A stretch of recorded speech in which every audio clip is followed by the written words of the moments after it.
Frank Shannon will remain suspended instead of enrolled at the University of Oklahoma. The Oklahoma State Supreme Court took action Monday, allowing OU to enforce its one-year suspension of the junior linebacker. Jason Kearsey from the Oklahoma Sports Desk joins us now on the phone. And Jason, what did we learn today? Well, basically OU had appealed to the state Supreme Court trying to be allowed to enforce its suspension. They found that Frank Shannon violated the university's Title IX sexual misconduct policy and has decided to suspend him for a year in June. Shannon responded by filing an appeal to the Cleveland County District Court, trying to get that overturned.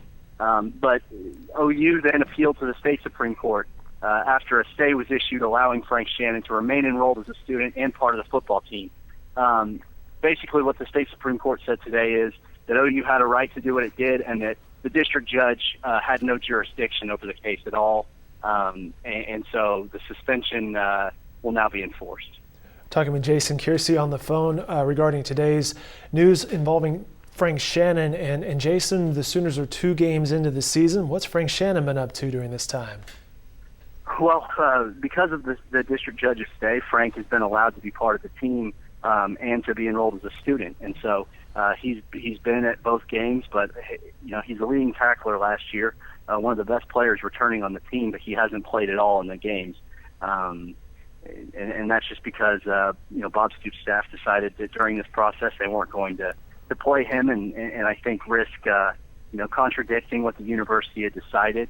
Until something was firmly decided, they weren't going to do anything they weren't going to do anything with Shannon. So basically, he stood on the sideline and during the games, and he's practiced, but he hasn't practiced much. He hasn't been with the first team, and now apparently he's going to be gone. Jason Kearsey reporting on today's Frank Shannon News. Great job this weekend with the coverage of the Sooners versus Tulsa, and great job covering today's story as well. Thank you for your time, Jason. Thanks, Dave. All right, Shannon, as Jason mentioned, was suspended 1 year by OU after he was found to have violated the school's Title IX sexual misconduct policy. As first reported by the Oklahoman in April, a female student alleged that Shannon sexually assaulted her at his off-campus apartment in late January. Also on Monday, one follow-up on this story, the Supreme Court ruled that the documents in this case are to remain sealed. More coverage upcoming in the Oklahoman and online at newsok.com.